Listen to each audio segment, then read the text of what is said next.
प्रेम से बोलिए जय माता दी। आज सुनिए भुवनेश्वरी माता की कथा।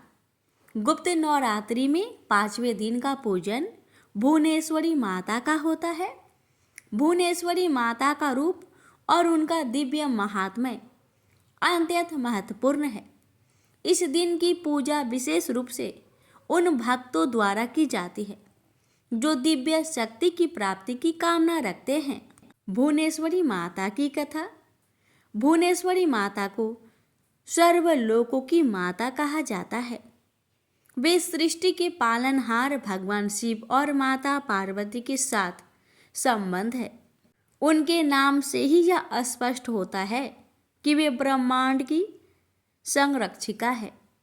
उनका एक और नाम भुवनेश्वरिणी भी है, जिसका अर्थ है सभी लोकों की आदि शास्त्री देवी। एक समय की बात है जब दुष्ट राक्षसों ने देवताओं की स्थिति संकट में डाल दी थी। देवता जिनके पास शक्ति और सामर्थ्य नहीं था, वे लगातार भगवान विष्णु से सहायता की प्रार्थना कर रहे थे। तब भगवान विष्णु ने देवी भुवनेश्वरी की पूजा करने का मार्ग बताया।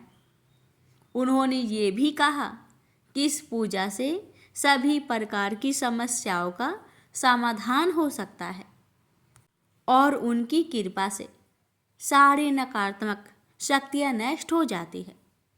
इसके बाद देवताओं ने माता भुवनेश्वरी की अर्चना की और उनकी शक्ति को सम्मानित किया। माता भुवनेश्वरी ने अपनी दिव्य शक्ति से राक्षसों का नाश किया और संसार में शांति स्थापित की। इस प्रकार उन्होंने धर्म की विजय दिलाई। पूजा विधि। गुप्त नवरात्रि के इस दिन भक्त माता भुवनेश्वरी की विशेष पूजा करते हैं। पूजा में उनके मंत्रों का उच्चारण, दीप जलाना, सिंदूर, लाल फल, चावल और ध्रुवा चढ़ाया जाता है। इस दिन साधक विशेष रूप से ध्यान और साधना में रत रहते हैं ताकि वे माता की कृपा प्राप्त कर सके। माता भुवनेश्वरी की उपासना से भौतिक और मानसिक शांति की प्राप्ति होती है और हर प्रकार के विघ्नों से मुक्ति मिलती है। प्रेम से बोलिए भुवनेश्वरी माता जी की जय। प्यारे भक्तों, रसपान करें महाभागवत देवी पुराण 5वां अध्याय। इस अध्याय में दक्ष प्रजापति की शिव के प्रति देश बुद्धि, महर्षि दधीचि द्वारा दक्ष को समझाना तथा भगवान शिव के महात्म्य को बताना आदि बातें हैं। श्री महादेव जी बोले, तदंतर भगवान शंकर और सती की भर्त्सना करते हुए क्षीण पुण्य वाले दक्ष प्रजापति दुख से व्याकुल होकर रोने लगे। मुनिश्रेष्ठ, दुख से संतप हृदय वाले उन दक्ष को देखकर शिव जी की भक्ति में तत्पर रहने वाले परम ज्ञानी मुनि दधीचि ने उनसे यह वचन कहा। दधीचि बोले, मोह के कारण परम शिव तथा सती की सत्व को न जानकर आप क्यों रो रहे हैं? आपके महान भाग्य से ही ये सती आपके घर में पुत्री रूप में उत्पन्न हुई है। ये सती साक्षात निराकार आदि प्रकृति ही है और शिव साक्षात परम पुरुष है।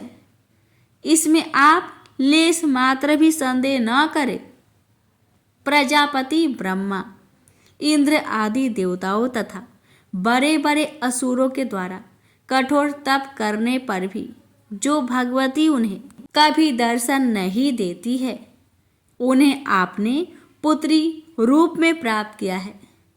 मोह में पड़कर उन सती को बिना जाने आप उनकी निंदा क्यों कर रहे हैं? निश्चित रूप से उन्हीं महामोह स्वरूपिणी भगवती ने आपको ठगा है। दक्ष बोले, वे शंभु आदि जगत के ईश्वर अनादि और परम पुरुष है तो भयंकर रूप तथा 3 नेत्रों वाले उन्हें प्रेमपति शमशान क्यों प्रिय है? और मुने, वे भिक्षुक रूप में अपने शरीर में भस्म क्यों पोते रहते हैं? दधीचि बोले, वे शंभु पूर्ण नित्यानंद स्वरूप तथा सभी ईश्वरों के भी ईश्वर हैं। जो लोग उनकी शरण ग्रहण करते हैं वे कभी भी दुख प्राप्त नहीं करते। वे भगवान शंभु भिक्षुक है। ऐसी दुर्बुद्धि आपकी क्यों हो गई है? ब्रह्मा आदि श्रेष्ठ देवता और तत्वदर्शी योगी जन भी जिनके परम स्वरूप को देख पाने में समर्थ नहीं होते हैं, आप उन विरूपाक्ष शंभु की निंदा क्यों कर रहे हैं? सर्वत्र विचरणशील वे भगवान सदाशिव सभी जगह विराजमान हैं। वे शमशान में रहे अथवा सुरमैया पुरी में रहे, उन्हें इसमें कोई विशेषता नहीं दिखाई पड़ती है। शिवलोक बड़ा ही अपूर्व है। वह ब्रह्मा विष्णु आदि के लिए भी दुर्लभ है। वैकुंठ ब्रह्मलोक तथा स्वर्ग उस शिवलोक की एक कला के भी तुल्य नहीं है। कैलाशपुरी देवताओं के लिए भी अत्यंत दुर्लभ है। अनेक देवताओं से सुशोभित तथा कल्प वृक्षों से युक्त नंदन वन से घिरी हुई स्वर्ग के अधिपति इंद्र की पूरी अमरावती भी उस शिवलोक की 16वीं कला के भी बराबर नहीं है। मृत्युलोक में भी वाराणसी नगरी नामक उनकी एक परम रमणीय पुरी है, जो मुक्ति प्रदान करने के कारण मुक्ति क्षेत्र कहलाती है। जहाँ ब्रह्मा आदि प्रधान देवता भी मृत्यु की अभिलाषा रखते हैं, तो फिर मानव आदि प्राणियों की बात ही क्या। वह परमात्मा शिव की ऐसी दिव्य पुरी है। यह विचार आपकी दुर्बुद्धि का सूचक है कि बिना शमशान के अन्यत्र कहीं भी उनका ठिकाना नहीं है। ऐसे सत्य स्वरूप त्रिलोकेश्वर देवाधिदेव भगवान सदाशिव और साक्षात ब्रह्म स्वरूपिणी महेश्वरी सती की भी निंदा आपको अज्ञानवश कभी नहीं करनी चाहिए। वे आपके बड़े भाग्य से ही आपके घर पुत्री रूप में प्रादुर्भूत हुई है। महादेव जी बोले, इस प्रकार तत्वदर्शी मुनि दधीची के अनेक प्रकार से समझाने पर भी प्रजापति दक्ष ने उन परमेश्वर शिव को और सदाचार से रहित नहीं माना और वे बार बार उन महादेव के प्रति निंदास्पद वचन बोलते रहे। नारद वे प्रजापति दक्ष पुत्री सती को उल्हाना देते हुए ऐसा कहकर रोने लगे। हाँ बत्से, सती पुत्री, तुम मेरे प्राण के समान हो। मुझे शोक समुद्र में निमग्न करके मेरा परित्याग कर तुम कहाँ जा रही हो?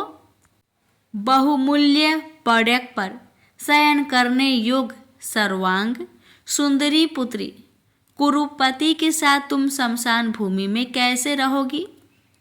उनका यह वचन सुनकर मुनिश्रेष्ठ दधीची ने अपने हाथ से उनके नेत्र के आंसू पोंछते हुए तथा प्रिय वचनों से उन्हें सत्वाना प्रदान करते हुए पुनः कहा, ज्ञानियों में श्रेष्ठ प्रजापति, आप मूर्खों की भांति क्यों रो रहे हैं?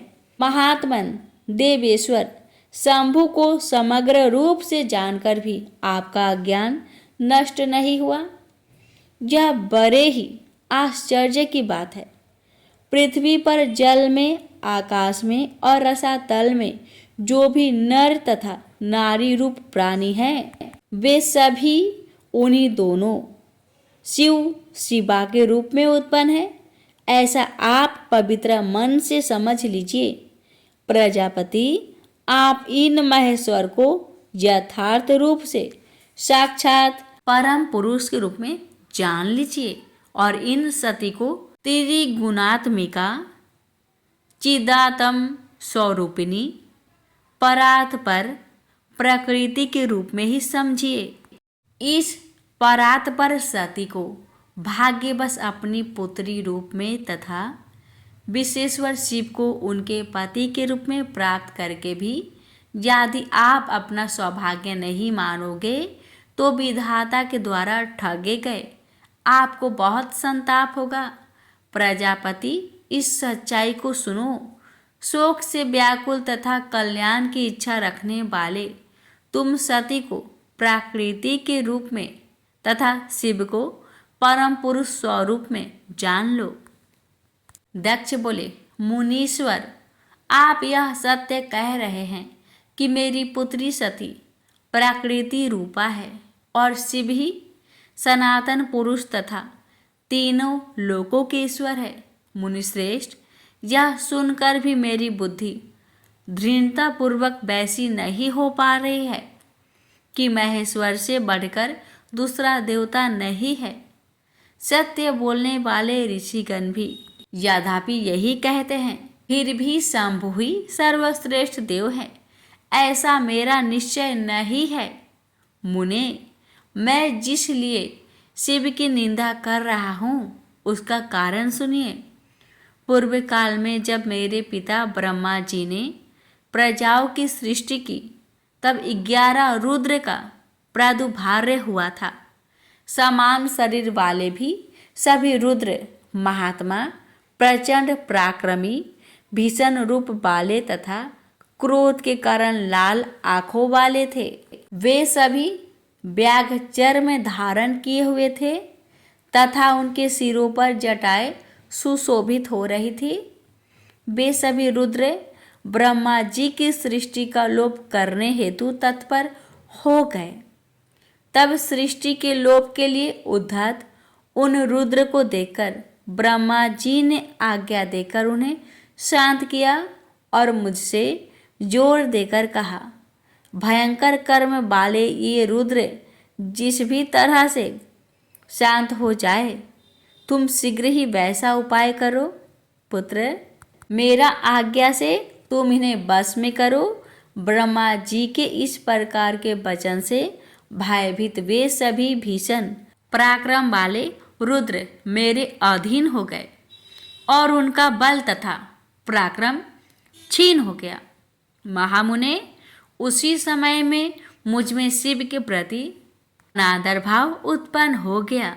मेरी आज्ञा के अधीन रहने वाले प्रचंड पराक्रमी ये रुद्र जिसके अंश से उत्पन्न हुए हैं, मेरे समक्ष उसकी क्या श्रेष्ठता है। मेरी पुत्री सती रूप तथा गुण से जिस प्रकार की है उसे तो आप भली भांति जानते ही हैं। अब मैं आपसे और क्या कहूँ। क्या मेरी आज्ञा के अधीन रहने वाला शिव उस कन्या की योग वर हो सकता है?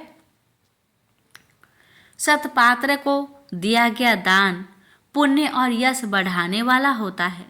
इसलिए बुद्धिमान पुरुष को चाहिए कि योग पात्र देखकर ही उसे अपनी कन्या प्रदान करे। महामुने, बंधु बांधवों को साथ में लेकर वर के रूप स्वभाव तथा कुल पर सम्यक विचार करने के बाद ही प्राज्ञ पुरुष को अपनी कन्या सतपात्र को देनी चाहिए। इन्हीं सभी बातों पर विचार करके मैंने पूर्व में सती के स्वयंवर में कुल तथा शील से रहित उस शिव को आमंत्रित नहीं किया था। सुनिए, मेरे मन में जो कुछ भी है उसे आपको साफ साफ बता रहा हूँ। जिसके अंश से मेरी आज्ञा के वशीभूत ये महारुद्र उत्पन्न हुए हैं, वह शिव जब तक इनके साथ मेरे पास आता रहेगा तब तक मैं उनके प्रति ईर्ष्या रखूंगा। ये सच सच कह रहा हूँ। जब ये शंभु उस विदेश का फल प्रदान करने में समर्थ हो जाएंगे तभी मैं उनकी पूजा करूँगा। ये मेरी दृढ़ प्रतिज्ञा है। श्री महादेव जी बोले। दक्ष का यह वचन सुनकर वे मुनीश्वर दधीचि अपने मन में सोचने लगे कि भवानी तथा शिव ने इस महामूर्ख प्रजापति दक्ष को निश्चय ही अपनी कृपा से वंचित कर दिया है। जो लोग मन, वाणी और कर्म से सती और महेश्वर का आश्रय ग्रहण करते हैं, वे भी मोह में पड़ जाने के कारण उन्हें भली भांति जानने में समर्थ नहीं हो पाते। तब यह मूर्खमती दक्ष को समझाया जा सकता तो भला इस संसार में कौन मुक्ति प्राप्त नहीं कर लेता। मुने ऐसा सोचकर और फिर बिना कुछ बोले मुनि दधीची अपने आश्रम को चले गए। इसके बाद दक्ष प्रजापति दुख से बार बार लंबी लंबी सांसें लेते हुए अपने भवन में प्रविष्ट हो गए। प्रेम से बोलिए जय माता दी। अब सुनेंगे श्री दुर्गा सप्तशती पाठ का 5वें दिन की कथा। दुर्गा सप्तशती पाठ का 9वां और 10वां अध्याय। पहले सुनिए 9वां अध्याय। इस अध्याय में सुनेंगे निशुभ वध की कहानी। राजा ने कहा, ऋषिराज, आपने रक्त बीज के वध से संबंध रखने वाला वृत्तांत मुझे सुनाया। अब मैं रक्त बीज के मरने के पश्चात क्रोध भरे हुए शुंभ व निशुंभ ने जो कर्म किया वह सुनना चाहता हूँ। महर्षि मेधा ने कहा, रक्त बीज के मारे जाने पर शुंभ और निशुंभ को बहुत क्रोध आया और अपनी बहुत बड़ी सेना को इस प्रकार सर्वनाश होते देखकर निशुंभ देवी पर आक्रमण करने के लिए दौड़ा। उसके साथ बहुत से बड़े बड़े असुर देवी को मारने के वास्ते दौड़े और महापराक्रमी शुंभ अपनी सेना सहित चंडिका को मारने के लिए बढ़ा। फिर शुंभ और निशुंभ का देवी से घोर युद्ध होने लगा और वह दोनों असुर इस प्रकार देवी पर बाण फेंकने लगे जैसे मेघों से वर्षा हो रही हो। उन दोनों के चलाए हुए बाणों को देवी ने अपने बाणों से काट डाला और अपने शस्त्रों की वर्षा से उन दोनों दैत्यों को चोट पहुंचाई। निशुंभ ने तीक्ष्ण तलवार और चमकती हुई ढाल लेकर देवी के सिंह पर आक्रमण किया।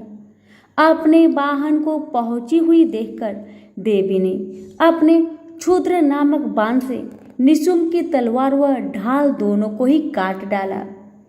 तलवार और ढाल कट जाने पर निशुंभ ने देवी पर शक्ति से प्रहार किया। देवी ने अपने चक्र से उसके 2 टुकड़े कर दिए। फिर क्या था, दैत्य मारे क्रोध के जल भुन गया। उसने देवी को मारने के लिए उसकी ओर शूल फेंका, किंतु देवी ने अपने मुक्के से उसको चूर चूर कर डाला। फिर उसने देवी पर गदा से प्रहार किया। देवी ने त्रिशूल से गदा को भस्म कर डाला। इसके पश्चात वह फरसा हाथ में लेकर देवी को ओर लपका। देवी ने अपने बाणों से उसे धरती पर सुला दिया। अपने पराक्रमी भाई निशुंभ के इस प्रकार से मरने पर शुंभ क्रोध में भरकर देवी को मारने के लिए दौड़ा। रथ में बैठा हुआ उत्तम आयुधों से सुशोभित अपनी 8 बड़ी बड़ी भुजाओं से सारे आकाश को ढके हुए था। शुंभ को आते हुए देखकर देवी ने अपना शंख बजाया और धनुष की टंकार का भी अत्यंत दुस्सह शब्द किया। साथ ही अपने घंटों के शब्द से, जो कि संपूर्ण दैत्य सेना का तेज को नष्ट करने वाला था, संपूर्ण दिशाओं को व्याप्त कर दिया। इसके पश्चात देवी के सिंह ने भी अपनी दहाड़ से, जिसे सुन बड़े बड़े बलवानों का मद चूर चूर हो जाता था, आकाश पृथ्वी और 10 दिशाओं को पूरित कर दिया। फिर आकाश में उछलकर काली ने अपने दांतों तथा हाथों को पृथ्वी पर पटका। उसके ऐसा करने से ऐसा शब्द हुआ जिससे कि उससे पहले कि सारे शब्द शांत हो गए। इसके पश्चात शिवदूती ने असुरों के लिए भय उत्पन्न करने वाला अट्टहास किया, जिसे सुनकर सब दैत्य थर्रा उठे और शुंभ को बड़ा क्रोध हुआ। फिर अंबिका ने उसे, अरे दुष्ट, खड़ा रह कहा तो आकाश से सभी देवता जय हो बोल उठे। शुंभ ने वहां जाकर ज्वालाओं से युक्त एक अत्यंत भयंकर शक्ति छोड़ी, जिसे आते देखकर देवी ने अपनी मोहलका नामक शक्ति से काट डाला। राजन, फिर शुंभ के सिंहनाद से तीनों लोग व्याप्त हो गए और उसकी प्रतिध्वनि से ऐसा घोर शब्द हुआ जिसने इससे पहले कि सब शब्दों को जीत लिया। शुंभ के छोड़े बाणों को देवी ने और देवी के छोड़े बाणों को शुंभ ने अपने बाणों से काटकर सैकड़ों और हजारों टुकड़ों में परिवर्तित कर दिया। इसके पश्चात जब चंडिका ने क्रोध में भर शुंभ को त्रिशूल से मारा तो वह मूर्छित होकर पृथ्वी पर गिर पड़ा। इतने में निशुंभ चैतन्य होकर वहां धनुष लेकर आया और अपने बाणों से उसने देवी काली तथा सिंह को घायल कर दिया। फिर उस राक्षस ने 10,000 भुजाएं धारण करके चक्र आदि आयुधों से देवी को आच्छादित कर दिया। तब भगवती दुर्गा ने कुपित होकर अपने बाणों से उन चक्रों तथा बाणों को काट डाला। यह देखकर निशुंभ हाथ में गदा लेकर चंडिका को मारने के लिए दौड़ा। उसके आते ही देवी ने तीक्ष्ण धार वाले खड्ग से उसकी गदा को काट डाला। उसने फिर त्रिशूल हाथ में ले लिया।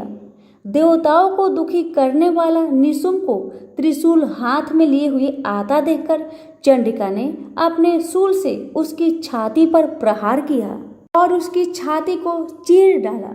शूल विदीर्ण हो जाने पर उसकी छाती में से एक उस जैसा ही महापराक्रमी दैत्य ठहर जा कहता हुआ निकला। उसको देखकर देवी ने बड़े जोर से ठहाका लगाया। अभी वह निकलने भी न पाया था कि उसका सिर अपनी तलवार से काट डाला। सिर के कटने के साथ ही वह पृथ्वी पर गिर पड़ा। तदंतर सिंह दहाड़ कर असुरों को भक्षण करने लगा और काली शिव दूती भी राक्षसों का रक्त पीने लगी। कौमारी की शक्ति से कितने ही महादैत्य नष्ट हो गए। ब्राह्मणी की कमंडल के जल से कितने ही असुर तेजोहत हो गए। कई दैत्य महेश्वरी के त्रिशूल से विदीर्ण होकर पृथ्वी पर गिर पड़े और कई बारही के प्रहारों से छिन्न भिन्न होकर धराशायी हो गए। वैष्णवी ने भी अपने चक्र से बड़े बड़े पराक्रमियों का कचुम्बर निकालकर उन्हें यमलोक भेज दिया और ऐन्द्री के वज्रों से कितने ही महाबली राक्षस टुकड़े टुकड़े हो गए। कई दैत्य मारे गए, कई भाग गए, कितने ही काली शिव दूती और सिंह ने भक्षण कर दिए। प्रेम से बोलिए माता रानी की जय हो। यहीं पर हमारी श्री दुर्गा सप्तशती पाठ 9वां अध्याय समाप्त हुआ। अब सुनिए 10वां अध्याय। इस अध्याय में सुनेंगे शुंभ वध की कहानी। महर्षि मेधा ने कहा, राजन, अपने प्यारा भाई को मरा हुआ तथा सेना को नष्ट हुए देखकर क्रोध में भरकर दैत्यराज शुंभ कहने लगा, दुष्ट दुर्गे, तू अहंकार से गर्व मत कर, क्योंकि तू दूसरों के बल पर लड़ रही है। देवी ने कहा, दुष्ट, मैं तो अकेली हूँ। इस संसार में मेरे सिवा दूसरा कौन है? यह सब मेरी शक्तियां हैं। देख, यह सब की सब मुझ में प्रविष्ट हो रही है। इसके पश्चात ब्राह्मणी आदि सब देवियां उस देवी के शरीर में लीन हो गई और देवी अकेली रह गई।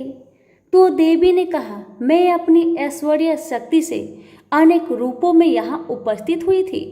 उन सब रूपों को मैंने समेट लिया है। अब अकेली ही यहाँ खड़ी हूँ, तुम भी यहीं ठहरो।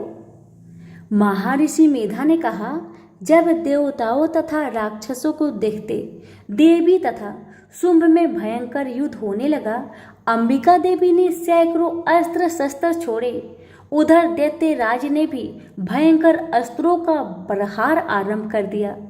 देवी के छोड़े हुए सैकड़ों अस्त्र को दैत्य ने अपने शस्त्रों द्वारा काट डाला। इसी प्रकार शुंभ ने जो अस्त्र छोड़े उनको देवी ने अपनी भयंकर हुक्कार द्वारा ही काट डाला। दैत्य ने जब सैकड़ों बाण छोड़कर देवी को ढक दिया तो क्रोध में भरकर देवी ने अपने बाणों से उसका धनुष नष्ट कर डाला। धनुष कट जाने पर दैत्येंद्र ने शक्ति चलाई, लेकिन देवी ने उसे काट कर फेंक दिया। फिर दैत्येंद्र चमकती हुई ढाल लेकर देवी की ओर दौड़ा, किंतु जब वह देवी के समीप पहुंचा तो देवी ने अपने तीक्ष्ण बाण से उसकी चमकने वाली ढाल को काट डाला। फिर दैत्येंद्र का घोड़ा मारा गया, रथ टूट गया, सारथी मारा गया। तब वह भयंकर मुकद्दर लेकर देवी ने अपने तीक्ष्ण बाण से उसके मुकद्दर को भी काट डाला। इस पर दैत्य ने क्रोध में भरकर देवी की छाती में बड़े जोर से एक मुक्का मारा। दैत्य ने जब देवी को मुक्का मारा तो देवी ने भी उसकी छाती में जोर से एक थप्पड़ मारा। थप्पड़ खाकर पहले तो दैत्य पृथ्वी पर गिर पड़ा, किंतु तुरंत ही वह उठकर खड़ा हुआ।